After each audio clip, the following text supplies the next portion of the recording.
चुनाव के नतीजे क्या आए, लोग इतना ट्रोल कर रहे हैं और आपके साथ साथ मेरी भी बड़ा चढ़ा रहे हैं। आपने कहा था कि 5 राज्यों में बीजेपी हार रही है। आज आज कहां हारी है? वो तो एक को छोड़ के, दो को छोड़ के सब में जीती, 3 बड़े राज्यों में जीती। आपने कहा हार रही है, वो कह रहे वो जीत गए हैं। तो अब आप कैसे हाँ कह रहे हैं भविष्यवाणी पे आप ऑन कर रहे हाँ, हैं? तो इस प्रिडिक्शन को कांग्रेस और बीजेपी की हॉरोस्कोप को एनालिसिस करने का मैं निमंत्रण देता हूं वर्ल्ड के किसी भी ज्योतिषी को। 24 घंटे पहले मैंने भविष्यवाणी की थी कि एग्जिट पोल के विपरीत आएगा परिणाम। आपको याद है? मैंने पर्ची बनाई आपने थी। तो अरे एग्जिट पोल के तो छोड़िए, उन्होंने 155 कहा था, 163 था, वो तो बहुत पास में आ गए। आपने तो कहा था जीतेंगे नहीं, आएंगे ही नहीं, तो आप तो बिल्कुल ही दूर किनारे खड़े हुए थे। एग्जिट पोल कम से कम थोड़ा पास में तो आ गया। तो आप मुझ पर तो टिकाइए मत कि पत्रकारों के आंकड़े गलत हुए। फिलहाल तो बारी आपकी है, क्योंकि आपको तो पता है, हम तो त्रिकालदर्शी नहीं है, लेकिन आप तो ज्योतिष में सब देख रहे हैं। जब आप फेल हो तो स्वीकारिए कि ज्योतिष भली सही होगी, लेकिन राजीव नारायण शर्मा फेल हो। आप बताइए कि जो है ज्योतिषी की भविष्यवाणी नहीं थी कि कांग्रेस आज अभी भी सबसे ज्यादा मैक्सिमम वोट लेके बैठी है। बीजेपी के 10 सिटिंग एमपी हार गए हैं। आपने तो 11 लोगों को तो इस्तीफा भी दिला दिया, तो टोटल संख्या तो आप वो 10 को तो आप कंटिन्यू करोगे, लेकिन आपके हारे तो ये तो कौन ओन करेगा? ये तो बीजेपी हारी है ना। मान गया मैं राजीव जी, आप तो बिल्कुल नेताओं से भी आगे निकले। यहाँ पे लोग डंडा पानी लेके सिर पे चढ़े हुए हैं कि जोशी जी कहाँ हैं, भाग गए, संजय शर्मा भी भाग गए, जोशी भी भाग गए, और आप इतने बढ़िया बढ़िया लॉजिक निकाल रहे हैं। नमस्कार, मैं हूं संजय शर्मा। आप देख रहे हैं 4PM न्यूज नेटवर्क। चुनाव नतीजे आए और नतीजों के साथ बाढ़ आ गई।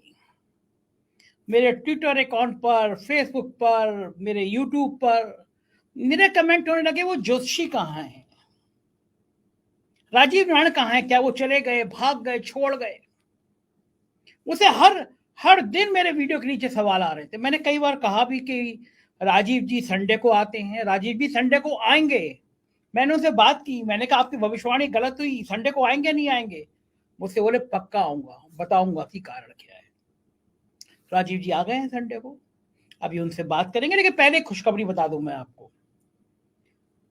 हम लोग पॉलिटिकल चैनल चलाते थे और कई राज्यों में हमने खड़े कर दिए, 9 चैनल बना दिए, नेशनल चैनल आपके सामने हैं।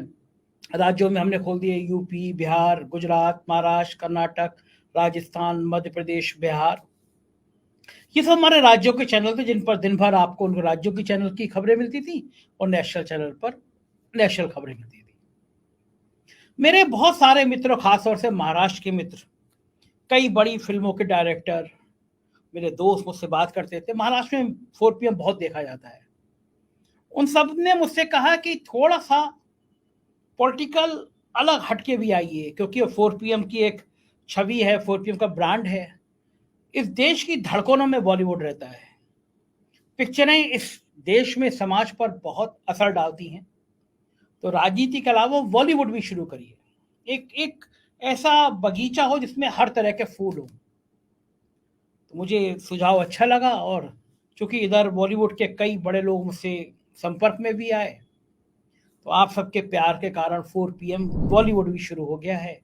इसके नीचे लिंक है 4PM बॉलीवुड का, और मैं आपसे अनुरोध करूंगा कि जिस तरह आप मेरे नेशनल चैनल को, मेरे राज्यों के चैनल को आप सब्सक्राइब करते हैं, 4PM बॉलीवुड को जाइए, उसको भी सब्सक्राइब करिए। उस पर आपको मनोरंजन जगत की, फिल्मी दुनिया की बढ़िया बढ़िया खबरें मिलती रहेंगी, ट्रायल रूप में है। बहुत जल्दी आप 4PM बॉलीवुड का वो संस्करण देखेंगे जो आपको मन को गुदगुदाएगा।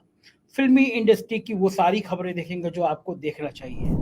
एक रिक्वेस्ट और है आपसे, आप जानते हैं कि किन तेवरों के साथ हम पत्रकारिता करते हैं, तो 4PM को सब्सक्राइब और एक ज्वाइन बटन लगा है, उसको ज्वाइन जरूर कीजिएगा। मेरा आपसे अपेक्षा है कि आप मेरी इतनी मदद करेंगे, 4PM को ज्वाइन जरूर करेंगे। अब बात राजीव नारायण जी की, और जो भाई लोग बहुत आलोचनात्मक तरीके से लिख रहे थे, कुछ अभद्र भाषा का इस्तेमाल भी कर रहे थे, उन सबके लिए हर शो में राजीव नारायण जी के शो से पहले मैं कहता था, हर बार आप मेरे कोई भी पिछले वीडियो डालकर दिख लीजिए, मैं कहता था मुझे ज्योतिष में यकीन है, इसलिए मैं ज्योतिष का प्रोग्राम कर रहा हूं। आपको अगर ज्योतिष में इंटरेस्ट हो, अगर आपको ज्योतिष में रुचि हो, तो इस प्रोग्राम को देखिए, वरना बिल्कुल मत देखिए। हजारों भविष्यवाणियां सही होती हैं, लाखों गलत होती हैं, लाखों गलत होती हैं, हजारों सही होती हैं, अलग अलग विधा है। आपका मन हो तो देखिए, आपका मन ना हो तो बिल्कुल मत देखिए।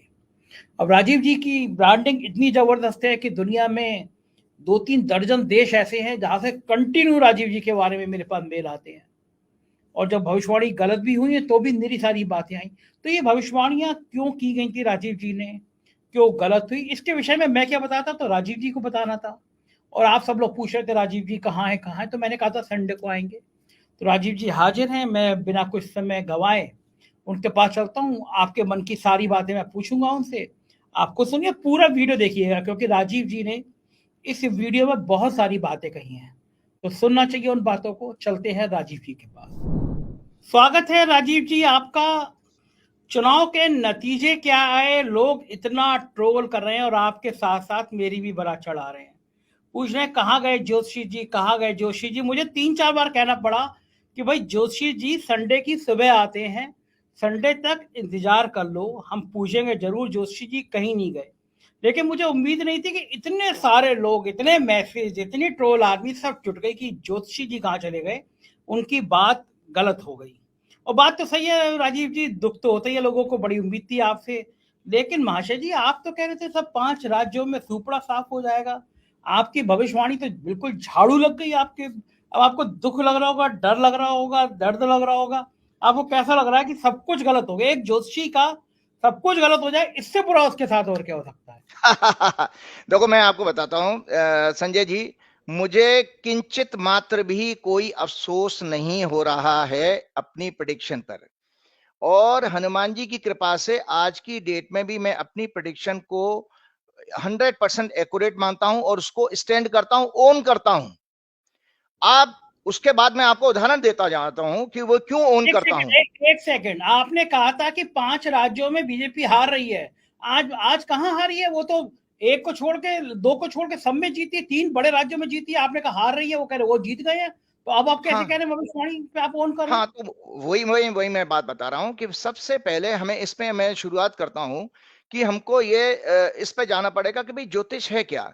ज्योतिष को मैं आपके दर्शकों को अभी के प्रोग्राम में मैंने कहा था, वेद हैं, वेद के 6 लिम्ब हैं, 6 अंग हैं, जो है शिक्षा। शिक्षा का मतलब स्वर व्यंजन और वर्ण का ज्ञान, उसकी शिक्षा। दूसरा अंग है कल्प, कर्मों की व्याख्या करने वाला ज्ञान, इसके अंदर विधि, नियम, न्याय, कर्म और आदेश का विचार है। तीसरा आता है निरुक्त, शब्दों की विवेचना और उसका विस्तार। चौथा आता है उसका अंग व्याकरण, शब्दों के शुद्धिकरण का ज्ञान व्याकरण है। पांचवा आता है छंद, इसका अर्थ है आनंद। वेदों में 7 छंद हैं, गद्य यानी कविता को नियम बांधने वाला ज्ञान छंद कहलाता है।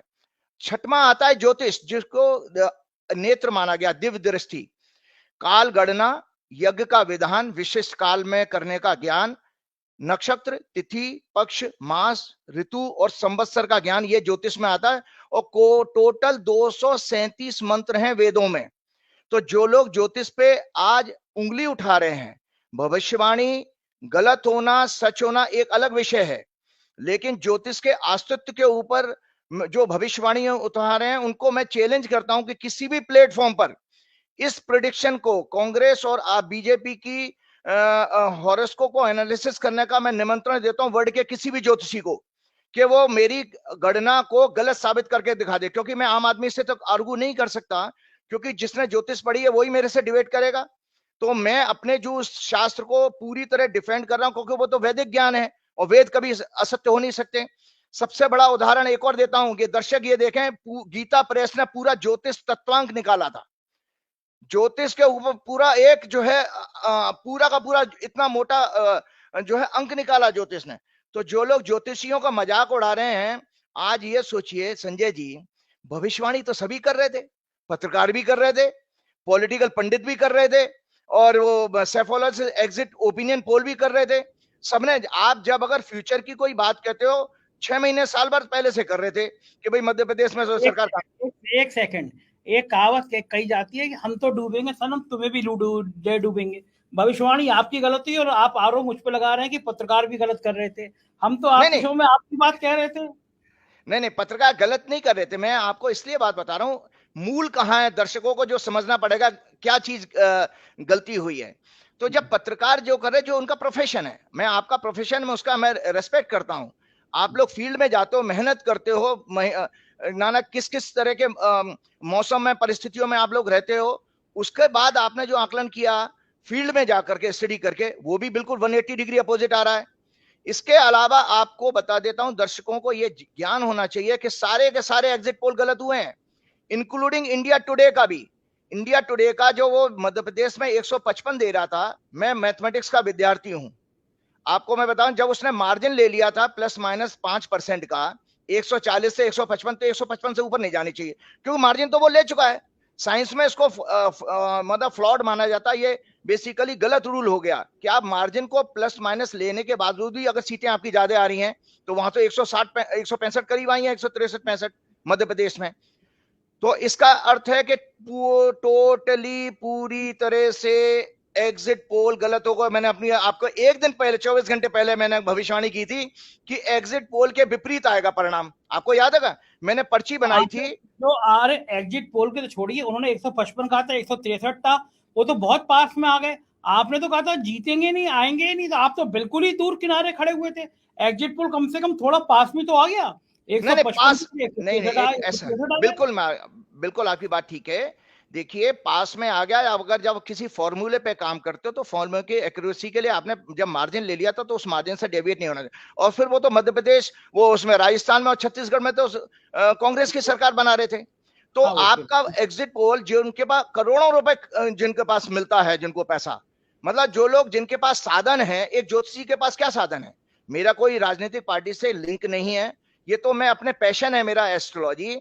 उस पैशन के लिए जो भी इंफॉर्मेशन मेरे पास है और सालों साल की रिसर्च है, उसको, उस काम को लेकर के मैं आप लोगों के सामने आया हूं, लोगों के सामने आया हूं। और कोई किसी से कोई पैसा नहीं, कोई दूर भी नहीं गया, मैं तो घर में बैठ करके प्रेडिक्शन कर रहा हूं। अब आता है कि जब वो लोग जो फील्ड में गए थे वो गलत हो सकते हैं, तो इसमें सच कौन हुआ है? सच केवल एक ही आदमी हुआ है। मैं आपको जानकारी दर्शकों को बताना चाहता हूं, आपके सारे दर्शकों को, विश्व के लोगों को। मुझे 2 हफ्ते पहले संघ के प्रचारकों ने कहना शुरू कर दिया था कि हमारी 3 राज्यों में सरकार बन रही है। नरेंद्र मोदी जी और अमित शाह हर चुनाव रैली में जाते हैं कि इस बार हमारी 150 से ऊपर सीटें आएंगी, हम भाई आपके पास कौन सी ऐसी दिव्य शक्ति आ गई, संघ के लोगों को पास आ गई? और तो और रामभद्राचार्य जी जो नेत्रहीन है, जो संत हैं, वो कह रहे हैं अपने भक्तों को कि 3 राज्यों में सरकार बनी। 5 नहीं कहा है, 3 में। अगर वो कहते, बीजेपी को आशीर्वाद देते कि बीजेपी की सब जगह सरकार बनेगी, तो समझ में आता। लेकिन स्पेसिफिकली 3 राज्य क्यों कहा? तो इसका अर्थ समझ जाइए कि आज सारी एग्जिट पोल बंद कर दें, और आरएसएस ही अपनी सबसे बड़ी एजेंसी खोल सकता है एग्जिट पोल की, क्योंकि आरएसएस की तो एग्जिट पोल ठीक हो गई, ओपिनियन पोल भी ठीक हो गई। तो ये सब एक कांड है। लेकिन मैं अपनी भविष्यवाणियों को आज आपके सामने सिलसिलेवार रख रहा हूं। पहली बात तो भविष्यवाणी मेरी गलत नहीं है। आपको एक उदाहरण देता हूं, उसको आध्यात्मिक शक्ति, क्योंकि ज्योतिष, आप समझ लीजिए, मैंने दिखा दिया, पूरा अंक निकाला था गीता प्रेस ने। ज्योतिष जो है 2 विद्याओं का संगम है। ये धार्मिक बात भी है, क्योंकि जब तक आप उस तक नहीं जाओगे तब तक रूट नहीं निकाल पाओगे, क्योंकि केवल दुनिया में और कोई साइंस इसको मैच कर ही नहीं सकती है।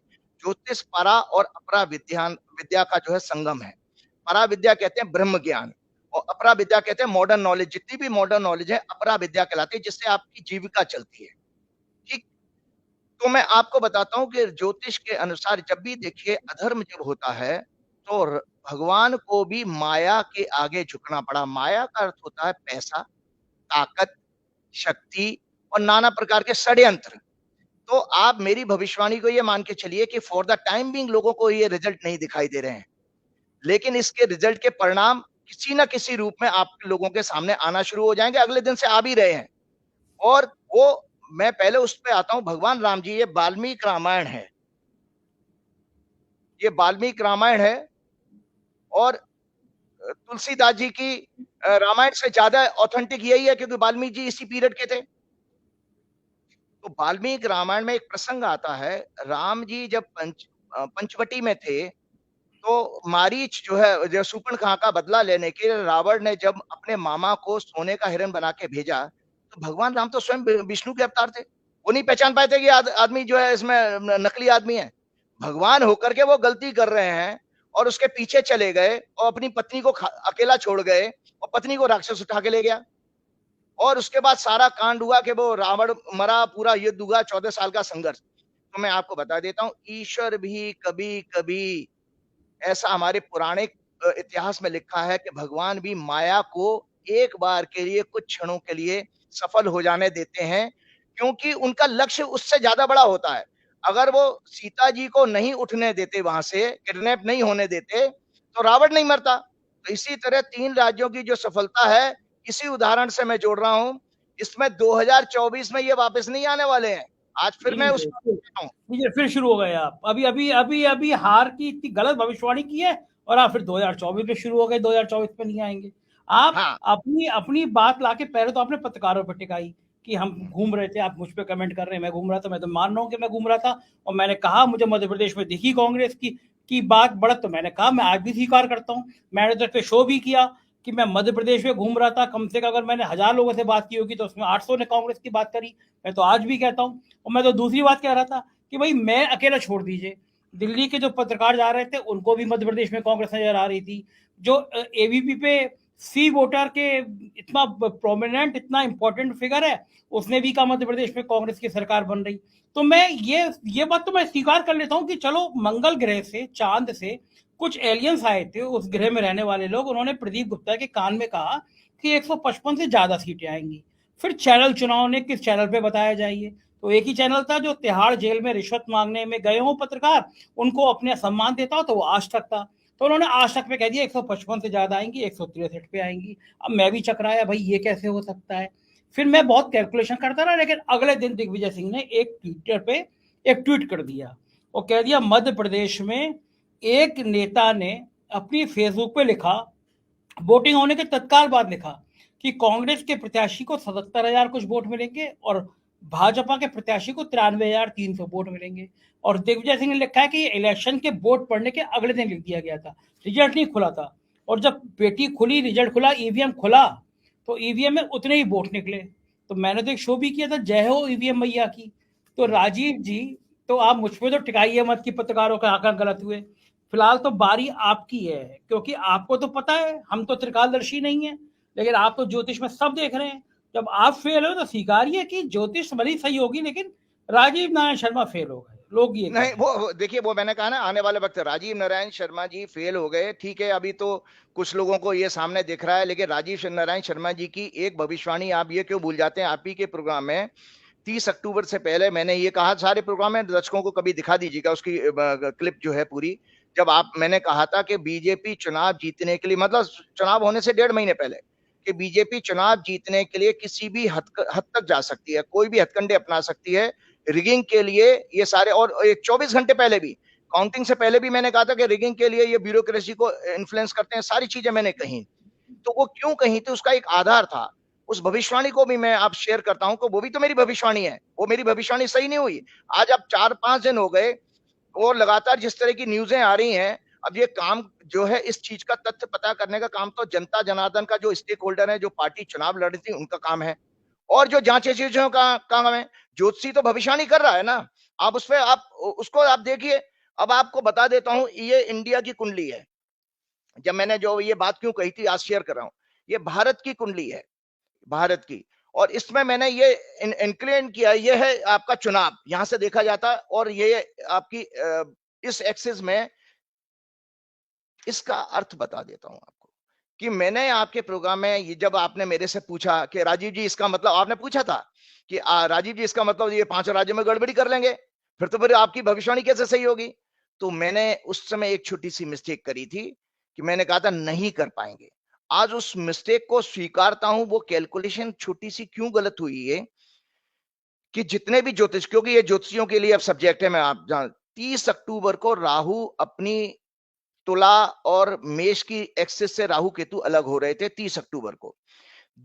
भारत के जितने भी जोशी हैं, ये लोग मीन का, टेक्निकल बात है, आपके दर्शकों को लोग समझ नहीं है ये, क्योंकि मेरा सब्जेक्ट है तो मुझे उसको एक्सप्लेन करना ही है, कि राहु केतु मीन के जो थे, मीन मतलब एवरेज मोशन, राहु केतु जो है हमेशा वक्री रहते हैं, लेकिन कुछ समय के लिए मार्गी होते हैं और स्टेशनरी हो जाते हैं। तो हम लोग जब कुंडली बनाते थे भारतीय विद्या भवन में, तो हम लोग ट्रू का राहु लेते थे। ट्रू मतलब एक्चुअल पोजीशन क्या है।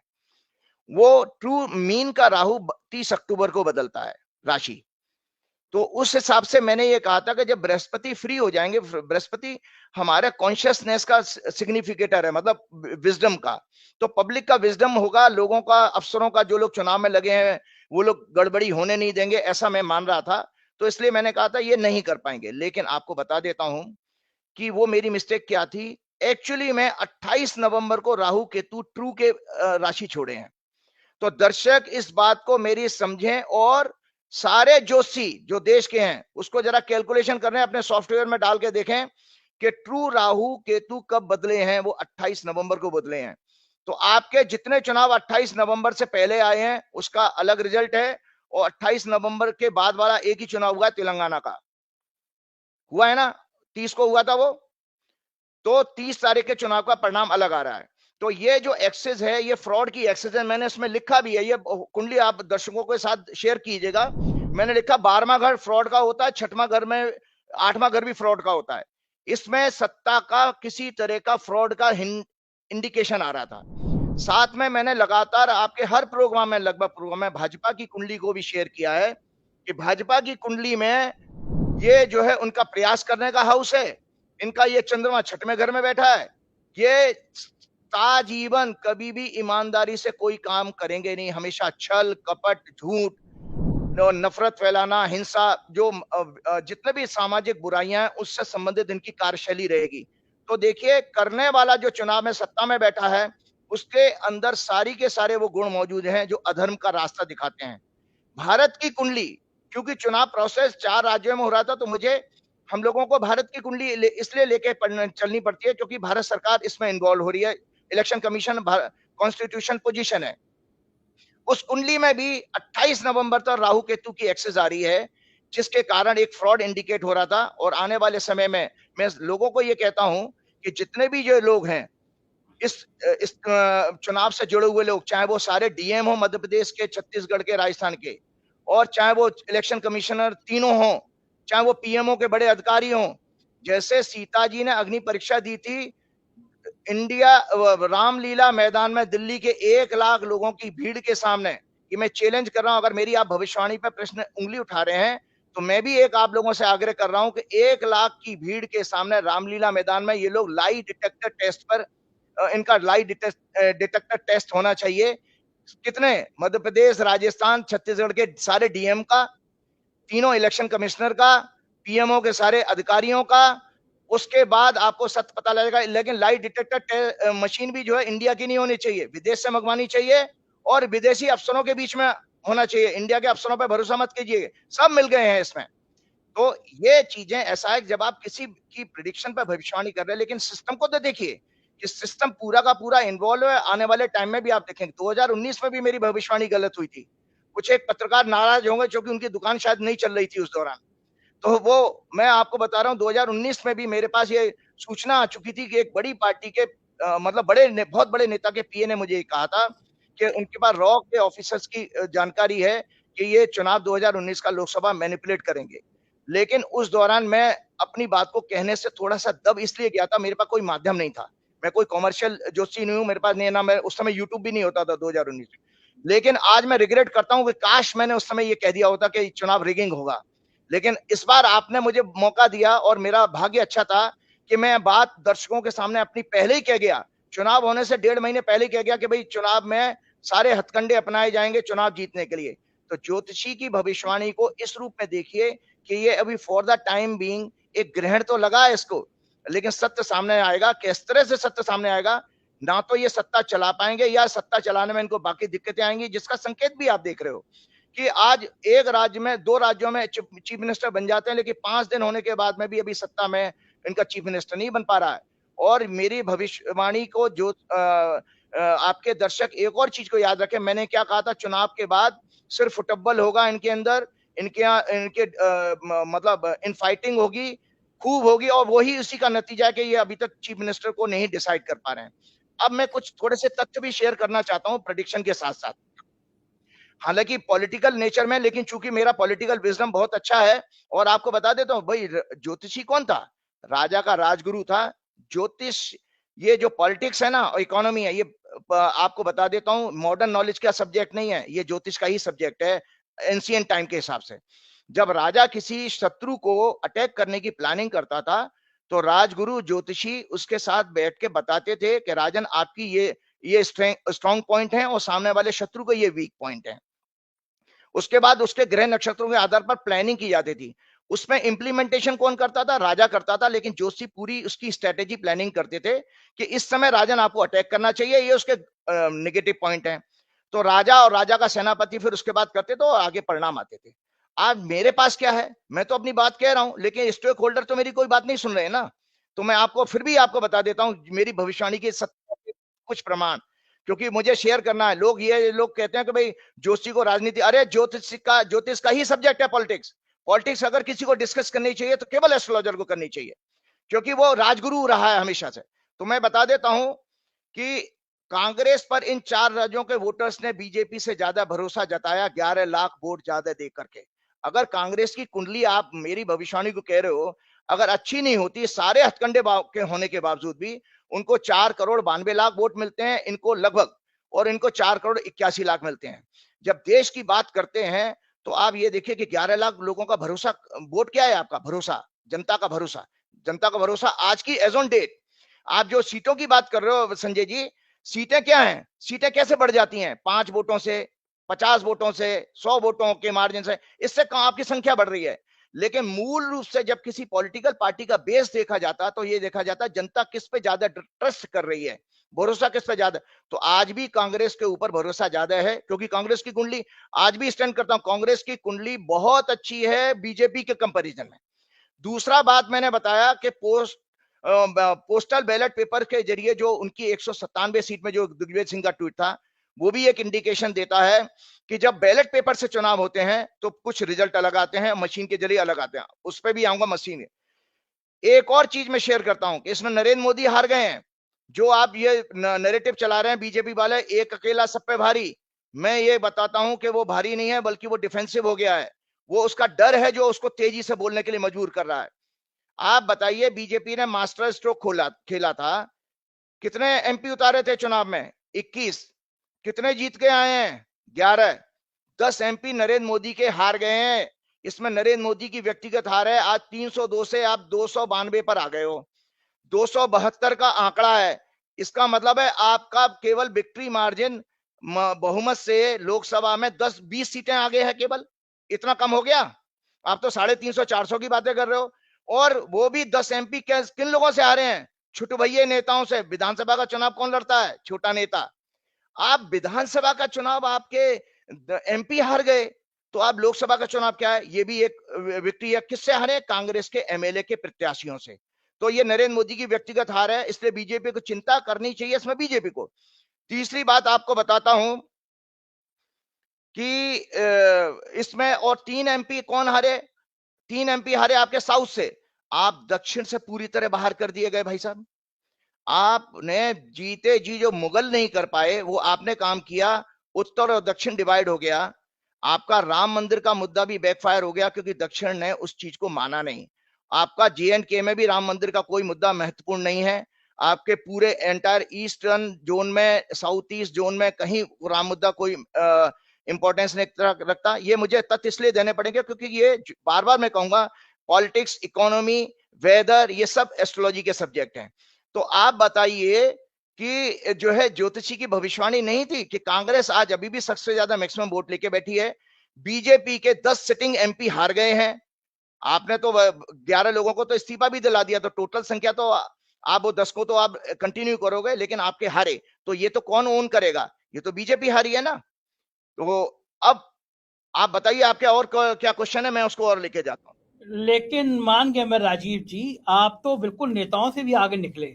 यहाँ पे लोग डंडा पानी लेके सिर पे चढ़े हुए हैं कि जोशी जी कहाँ है, भाग गए, संजय शर्मा भी भाग गए, जोशी भी भाग गए, और आप इतने बढ़िया बढ़िया लॉजिक निकाल रहे हैं। अरे भैया, तेलंगाना के में बीजेपी है ही नहीं, इसीलिए वोट उनके ज्यादा आ गए। इन 3 हिंदी भाषी राज्यों में तो उसके वोट तुलना करोगे कांग्रेस के कहीं ज्यादा आगे निकल गए हैं, तो फिर आप सबको मिला क्यों रहे हैं? नहीं, क्यों? ये देश क्या तेलंगाना और मध्य प्रदेश से चलेगा? ये देश, जब हम इंडिया की पॉपुलेशन की बात करेंगे तो इंडिया तो, भारत तो एक ही है ना।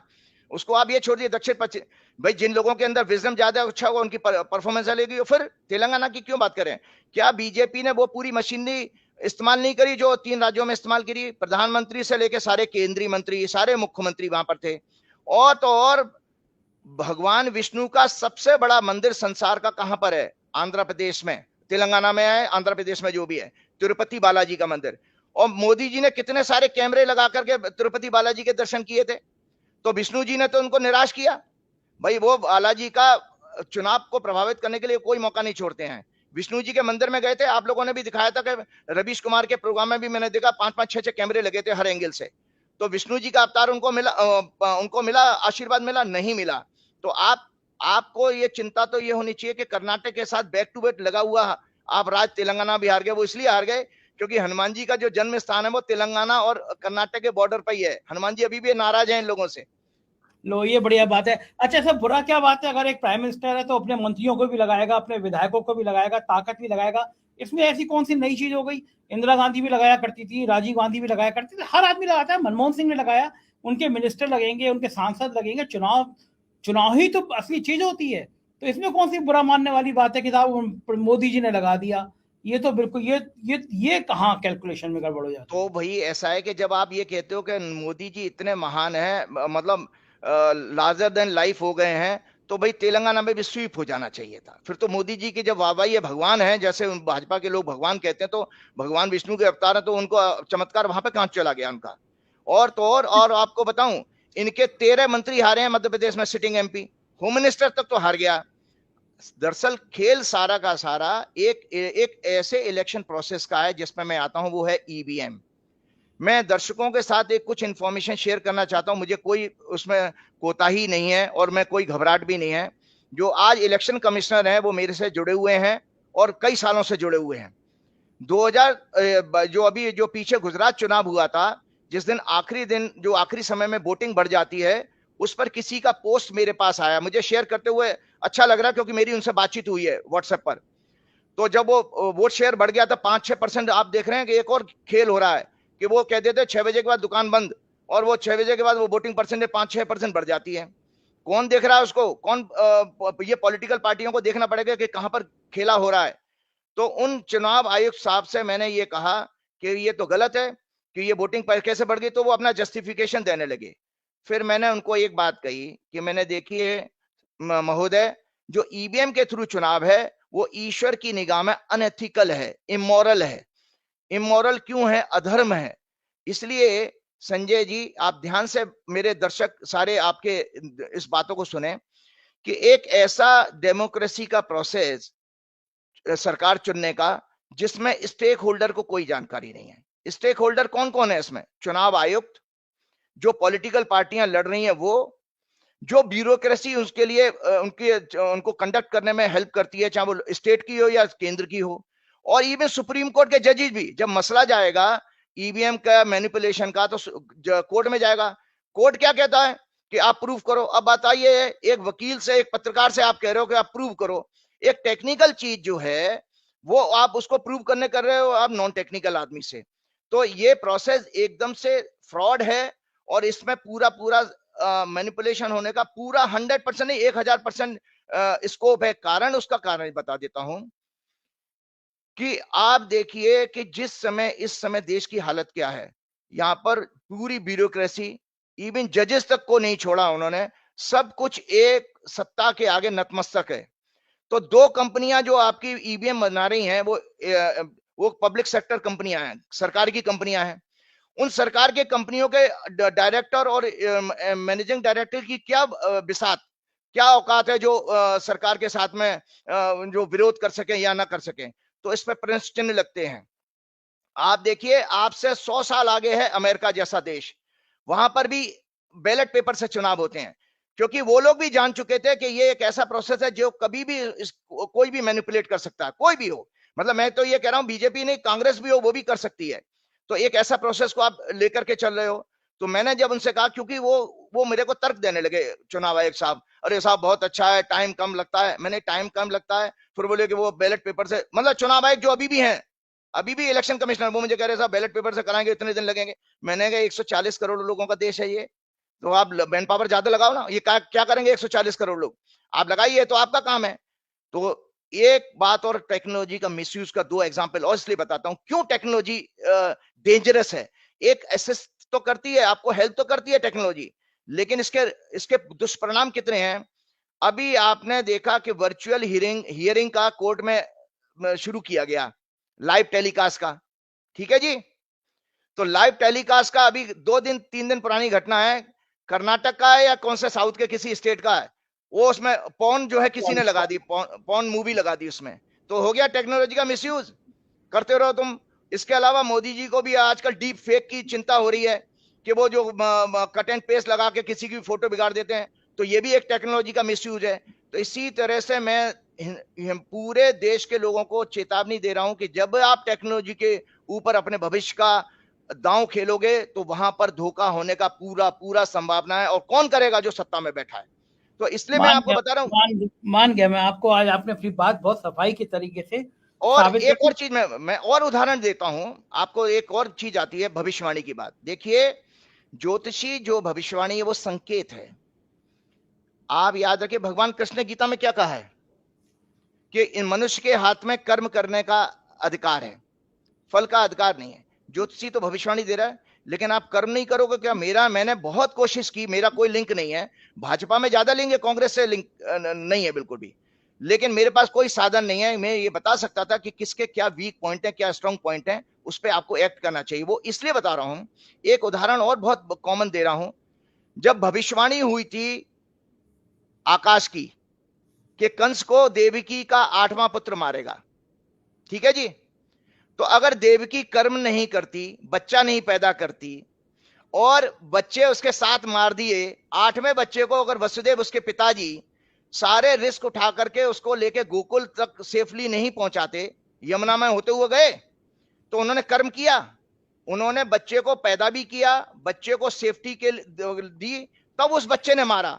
तो वहां पर आप ये बता दीजिए कि अगर आप ज्योतिषी भविष्यवाणियों के ऊपर कार्य नहीं करेंगे तो रिजल्ट कैसे आपके आ जाएंगे। पहली बात तो यह है क्योंकि ये सिर्फ और सिर्फ माया के कारण हुई है, और माया का देखिए ऐसा नहीं, परमात्मा ने भी सहारा लिया है। आज जो बीजेपी ने किया है ये माया का उदाहरण है। ये तीनों चुनाव जो है किए, मैं आज चैलेंज करता हूं, मैंने कह दिया ना, 1 लाख की भीड़ के सामने सारे लाइट डिटेक्टर टेस्ट कराएं अपना रामलीला मैदान में, और उसके बाद भविष्यवाणी, उसके बाद वो अगर भविष्यवाणी में गलत हो जाए तो मैं उसको ओन करता हूं कि भाई मैं, मेरे से बहुत बड़ा अपराध हो गया, बहुत बड़ा अपराध हो गया मेरी चलिए, भविष्यवाणी पे, तब आप ये तब सब तो प्रश्न चिन्ह लगाइए। ये सब तो होगा नहीं, लेकिन आखिरी सवाल ही बता दीजिए। तो इसीलिए फिर आप जब नहीं होगा तो आपको मेरी बातों को सुनना पड़ेगा कि इस ज्योतिषी ने ये बता दिया था कि इलेक्शन में फ्रॉड होने वाला है। अब उसको क्यों नहीं, आप उसको इंपॉर्टेंस क्यों नहीं दे रहे हो। एक उदाहरण और चलिए देता हूं, एक और चलिए। उदाहरण देता हूं हाँ, कि इवन भगवान कृष्ण ने भी माया का सहारा लिया था। एक और बहुत कॉमन एग्जाम्पल, क्योंकि लोगों को मेरे से धर्म की बातें सुनना भी अच्छा लगता है। जब अर्जुन के बेटे अभिमन्यु को सारे कौरवों ने मिलकर के, इवन जिसके उसके दादाजी समान जो लोग थे, उन लोगों ने जब उसकी हत्या कर दी, तो जयद्रथ ने अभिमन्यु की डेड बॉडी को, मतलब सिर को एक ठोकर मारी थी। सुनिए संजय जी ध्यान से, अभिमन्यु के सर का मतलब शव का भी अपमान किया था उसने। तो उस समय जब अर्जुन को यह पता लगी बात, तो अर्जुन ने एक प्रतिज्ञा ली थी कि अगले दिन के सूर्यास्त से पहले मैं जयद्रथ की हत्या कर दूंगा पूरा। और जयद्रथ क्या हुआ, जब जयद्रथ को पता लगा वो कौरवों के बीच में छिप गया, उसको 24 घंटे ही निकालने थे, तो अगले दिन का सनसेट का बिल्कुल टाइम आने लग गया।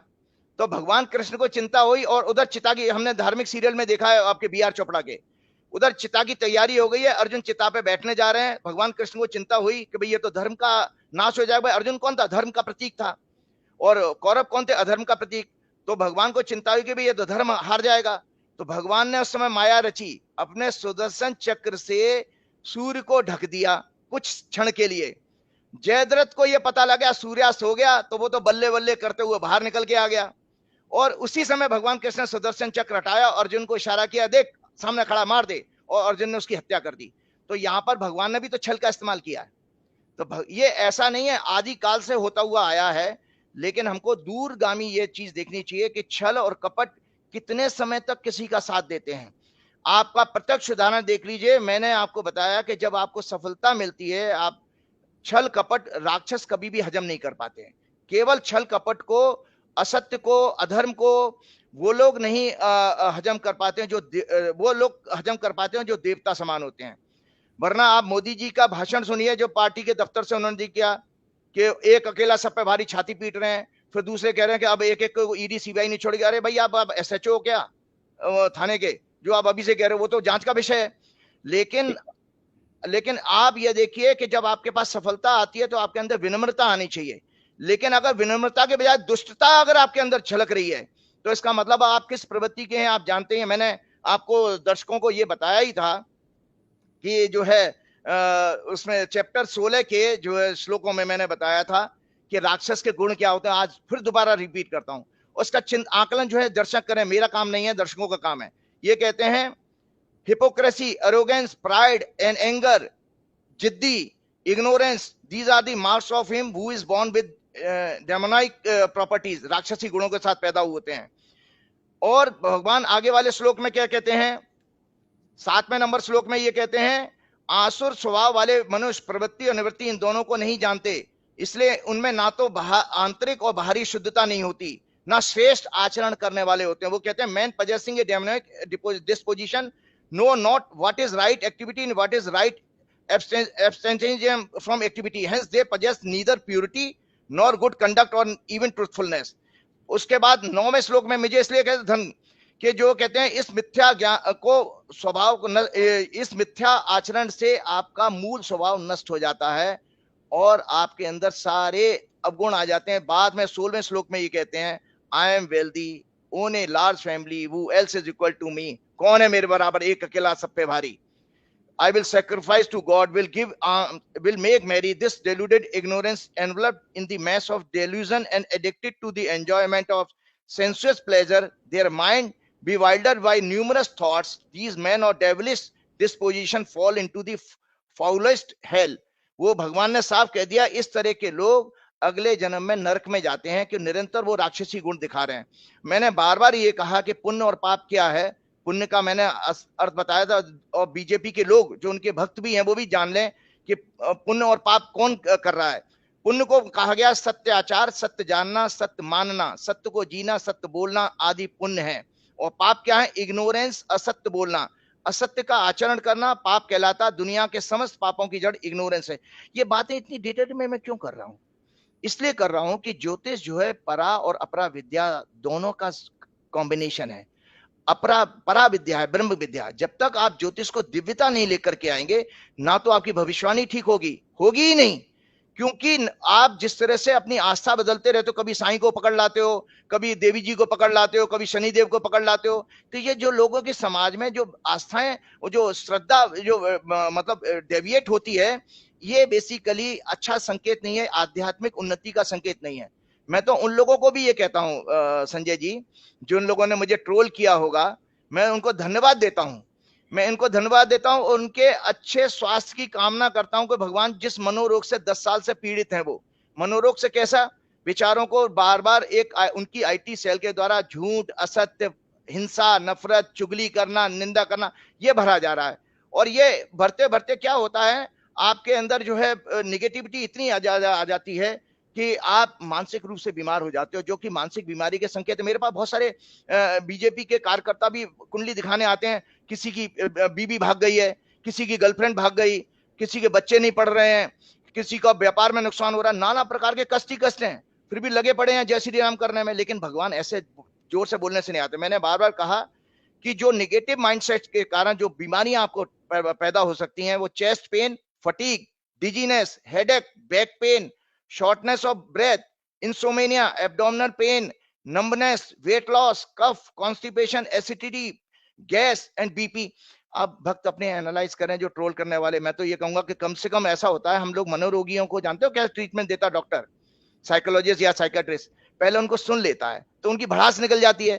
तो कम से कम मैं आज उनके लिए डॉक्टर बन गया कि उन्होंने अपनी भड़ास मेरे ऊपर निकाली, भड़ास निकाल के वो कम से कम हल्के हो गए होंगे। अब वो कम से कम कुछ तो पॉजिटिव सोच पाएंगे। अच्छा, आखिरी सवाल, और इसके बाद फिर वो आपके मुंह से जय हनुमान ज्ञान गुण सागर बड़ा अच्छा लगता है मुझे।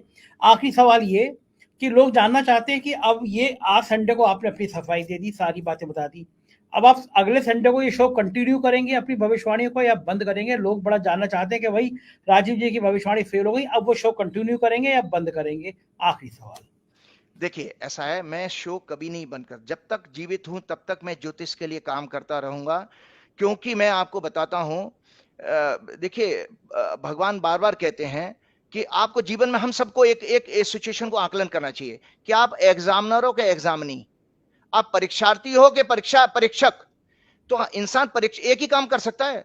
तो मैं परीक्षार्थी हूं, मैंने अपनी भविष्यवाणी की, और मैं इसलिए नहीं छोड़ सकता कि जब मैंने इंजीनियरिंग जैसा कैरियर, जब मैं इंजीनियरिंग पढ़ने गया, और जिसमें एक बहुत अच्छा एग्जाम्पल भी आपको सुना देता हूं, एक बड़ा अच्छा वाकया हुआ था।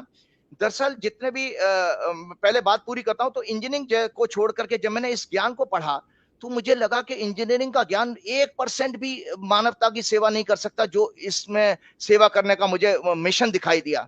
तो ये ज्योतिष मेरे लिए, मेरे ब्लड में भी है, पैशन है, मेरा मिशन है। और इस ज्योतिष के, जो मैं आपको बता रहा हूं, अगर तभी तो मैंने कहा, मैं तो खुला भी चैलेंज कर रहा हूं दुनिया के किसी भी एस्ट्रोलॉजर के लिए। आप देखिए, जहां बैलेट पेपर से चुनाव हो रहा है, अमेरिका जैसा चुनाव की दोनों भविष्यवाणी अकेला दुनिया का जोशी हूं मैं। सोशल मीडिया पे लोग चले जाएं, ये कम बड़ी बात है। अगर अमेरिका में होता तो मुझे ग्लोबल हीरो बना दिया गया होता, क्योंकि बिना आप उस देश में जाए, यहां पर केवल आंकड़ों के आधार पर भविष्यवाणी कर रहे। क्यों सच हुई? कि वो ईवीएम पे नहीं हो रहा है चुनाव, वो ईवीएम पे चुनाव नहीं हो रहा है। तो एक किस्सा मैं आपको सुनाता हूं, इसलिए कि संघ के लोगों से मेरा उठना बैठना बहुत रहा है, टॉप लेवल पर, संघ के प्रचारक भी, भाजपा में भी मेरा, कांग्रेस में बिल्कुल जीरो कांटेक्ट है, किसी को जानता नहीं ना मेरे को, मेरा कोई शौक है इन लोगों के पास जाने का। तो इन लोगों को मैं क्या सुनता था, जब ये ज्योतिषी, इनकी अगर इनकी मर्जी की भविष्यवाणी हो जाए तो बहुत अच्छे हमारे शास्त्र हैं। आप अगर इनकी मर्जी की भविष्यवाणी ना हो तो गाली देना शुरू कर दे, अरे बेकार है ज्योतिष वोतिष कुछ नहीं। तो एक कॉमन एग्जाम्पल देते थे ये आज दर्शकों को शेयर करना मेरे लिए जरूरी हो गया है। कॉमन एग्जाम्पल ये देते थे, आपका प्रोग्राम थोड़ा बड़ा हो जाए मुझे अच्छा लगा। तो उसमें वो एक कॉमन एग्जाम्पल देते, अरे देखिए साहब, राम जी के शादी का मुहूर्त जो है वशिष्ठ ने निकाला था, उसके बाद भी उनकी बीवी को इतने कष्ट हुए, फिर बाद में राम जी को बिना बीवी के रहना पड़ा। दूसरा बात कहते थे कि वो राम जी को वनवास जाना पड़ा, उनका राज्याभिषेक का मुहूर्त उन्होंने निकाला था, वो कहां, वो वन में चले गए। तो मेरी एक बार 2017 की बात बता रहा हूं, मेरा कुछ काम था, तो अमित शाह के पीए राकेश मिश्रा हैं, अभी भी हैं कि नहीं मुझे नहीं पता, मैं बहुत साल से मिला, 2017 की बात है, उनसे मेरा मिलना हुआ।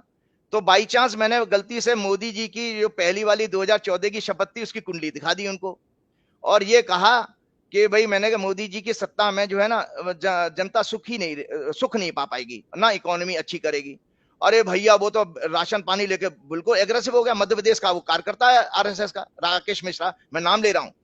तो राकेश मिश्रा ने कहा, क्या है, आपने अपनी माँ बाप का पैसा बर्बाद किया, 25 लाख आपके इंजीनियरिंग पढ़ाने में माँ बाप ने खर्च किए, और इंजीनियरिंग छोड़ करके आप ज्योतिष कर रहे हो, और ये सब बकवास है, फलाना ठिकाना।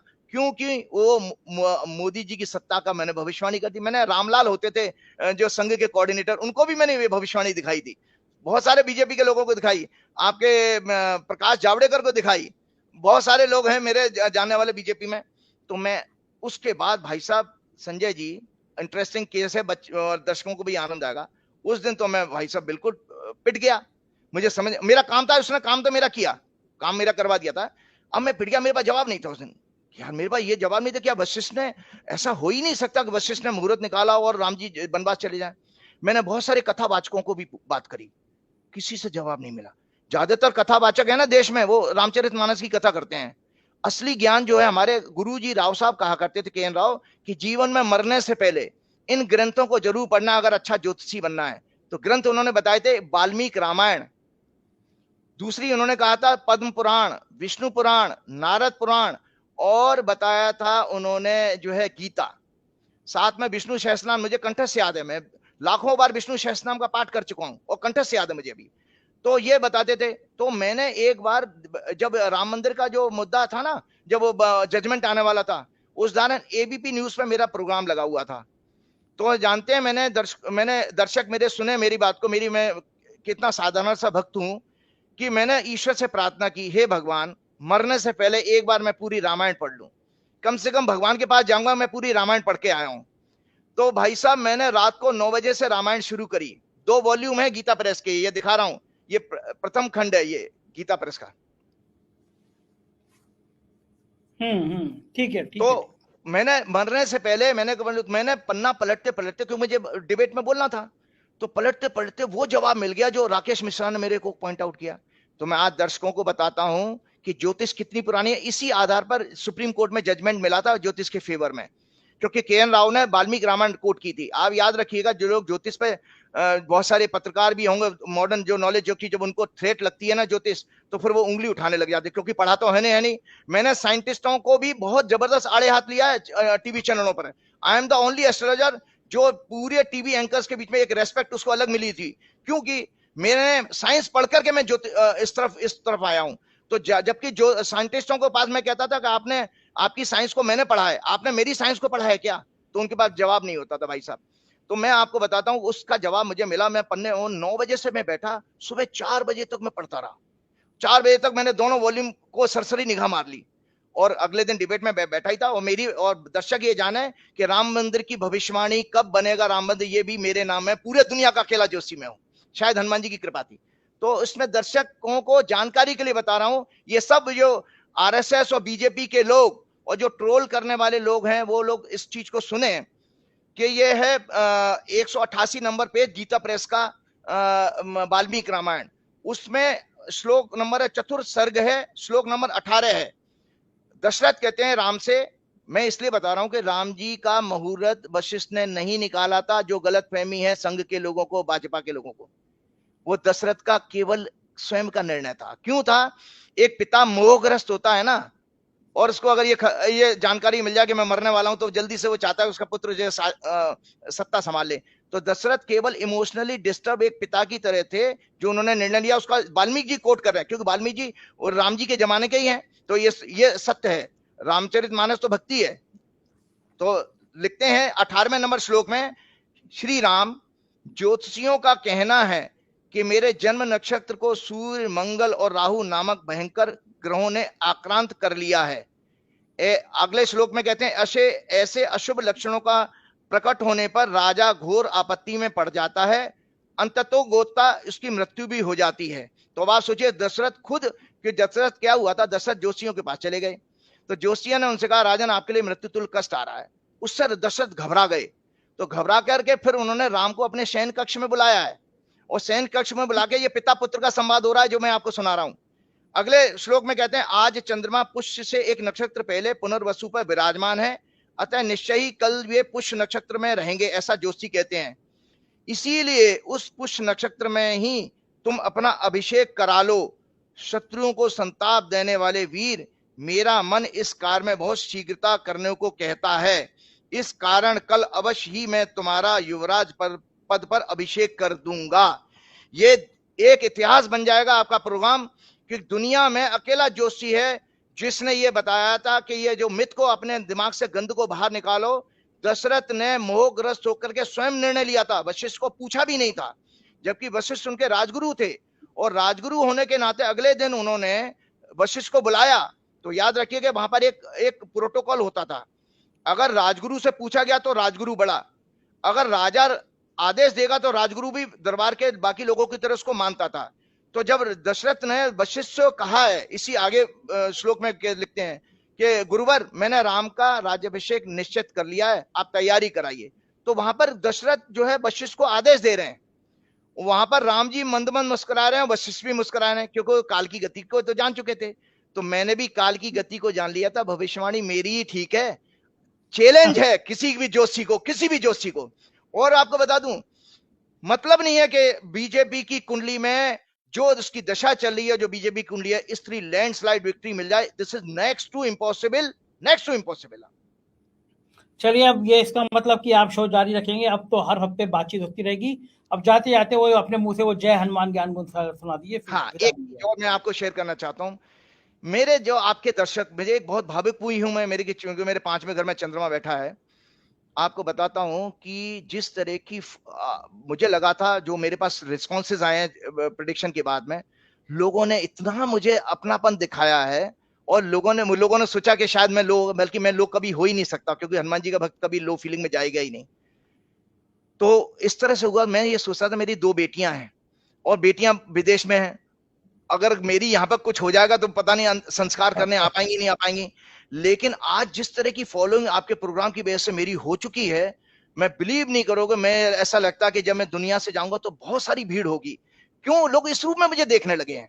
तो लोग इतने भावुक, इतने लोभ, ये तो मुझे आज उनके लिए कुछ करना है, कहना है, वो इसके लिए मैं आपके 5-10 मिनट और लेता हूं। एक शब्द है डिप्रेशन। आप लो फीलिंग कब आती है? आप लो फीलिंग हमेशा तब आएगी जब आप पढ़ना लिखना बंद करें। तो घबराइएगा मत।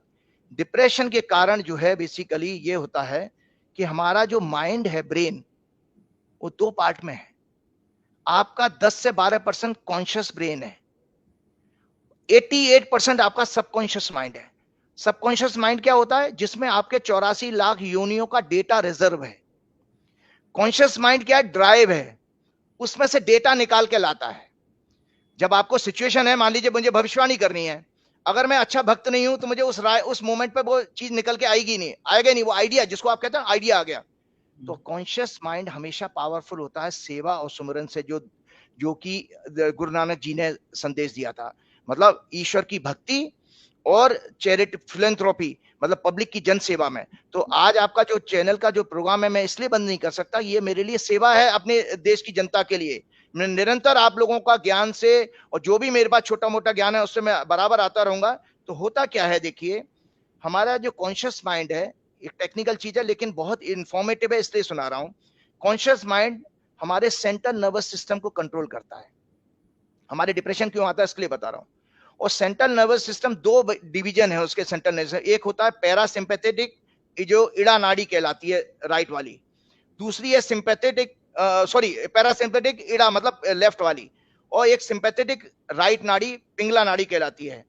तो इड़ा जो काम करती है वो it works automatically, it controls our brain, neurons, heart, vital organ, master glands.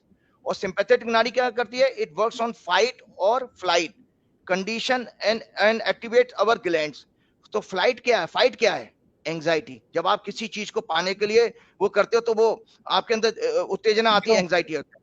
और फ्लाइट मतलब भर के भाग जाना। जैसे लोग सोच रहे होंगे मैं भाग गया आपका प्रोग्राम छोड़ के या नहीं आऊंगा, तो वो डिप्रेशन की स्टेज कहलाती है। जो फ्लाइट है मतलब जिससे आप रणछोड़ बन जाते हो, युद्ध भूमि को छोड़ के बात, तो वो फ्लाइट कंडीशन है। उसमें क्या नुकसान होता है? आपके अंदर एक नेगेटिव हार्मोन पैदा होना शुरू हो जाते हैं। या तो आप ज्यादा खाना लगोगे तो वो 2 हार्मोन कहे गए हैं, कोर्टिसोल एंड एड्रेनल जो हार्मोन है, ये स्ट्रेस हार्मोन कहलाते हैं। ये दोनों के दोनों हार्मोन जो है बेसिकली फाइट और फ्लाइट कंडीशन में ही बनते हैं। आपको इसलिए बता देता हूं कि जब आप मेडिटेशन प्राणायाम करते हो तो आपका माइंड स्ट्रांग होता है, क्योंकि भगवान कृष्ण ने गीता के 6वें अध्याय में ये जो कहा है, वो मेरा मैसेज और सुन ले लोग। उद्रेत आत्मानम न आत्मानम अवसादेत, आत्मय हे आत्मानो मंदुरात्मय रिपुरात्मना। हे Arjun, one should lift oneself by own efforts and should not degrade oneself, for one's own self is one's friend and one's own self is one's enemy। भगवान कहते हैं कि मनुष्य ही अपना स्वयं का शत्रु है अगर उसका मन अगर कंट्रोल में नहीं है। अगर आपका मन आपके कंट्रोल में है तो आप अपने सबसे बड़े मित्र हैं। तो भगवान हनुमान जी की भक्ति से मेरा मन कंट्रोल में है, तो भी मैं बार बार कहता हूं पवन तनय संकट हरन मंगल मूरत रूप, राम लखन सीता सहित हृदय बसो सुरभूप, सियावर रामचंद्र की जय, पवन पुत्र हनुमान की जय। ईवीएम जैसे राक्षस से बचने के लिए जागृति मैं दे रहा हूं। आप लोग जब तक नहीं आएंगे, देखिए हो क्या रहा है संजय जी, आज देश की जो प्रजातंत्र है किसके भरोसे छोड़ दी? एक 85% वर्ग को आपने 5 किलो अनाज पर टिका दिया है, इतना गरीब बना दिया। जो रिफाइंड 60 रुपए किलो आता था वो आज 150 रुपए किलो हो बेचारा। आप उसको 1000 रुपए उसके पॉकेट में डाल भी दो, बचेगा नहीं। तो आज वो उसके ऊपर भी दान दे करके पैसा कमा रहे हैं ये, और गाना गा रहे हैं, वोट मांग लेते हैं और उसके थैलियों पर अपनी फोटो चिपका रहे हैं। जो है मतलब इतना धूर्तता देखिए किसी भी शासन में नहीं देखी गई। हनुमान ज्ञान गुण सागर हो गया। हाँ, मैं आपको ये बता रहा हूं कि देखिए 85% लोग वोट डालने जा रहे हैं। जो उदासीन वर्ग है, जो 10 से 15% है, वो इतना सेल्फ सेंटर्ड हो गया है। वो टिप्पणियां भी कर रहा है, वो ट्रोल भी कर रहा है, वो अपने घर में कॉफी पी रहा है, चाय पी रहा है, इतना स्वार्थी हो चुका है। जब तक वो जागृति समाज को नहीं देगा तब तक इन राक्षसों का यहां से अंत नहीं हो सकता। इस संदेश के साथ मैं क्षमा शुक्रिया। प्रार्थना चाहता हूँ। हाँ, शुक्रिया। धन्यवाद। तो ये थे राजीव नारायण जी और उन्होंने विस्तार से अपनी बात समझा दी। ये कह दिया कि हर संडे को वो 4 PM पर आते रहेंगे, एक शो करते रहेंगे।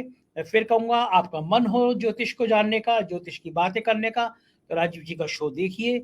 ज्योतिष में कोई इंटरेस्ट नहीं है तो मत देखिए, लेकिन 4 PM देखते रहिएगा, सब्सक्राइब करिएगा। अंत में फिर रिक्वेस्ट, 4 PM बॉलीवुड भी जरूर ज्वाइन करिएगा, आपका अपना चैनल है, इसको भी प्यार दीजिएगा। शुक्रिया, थैंक यू।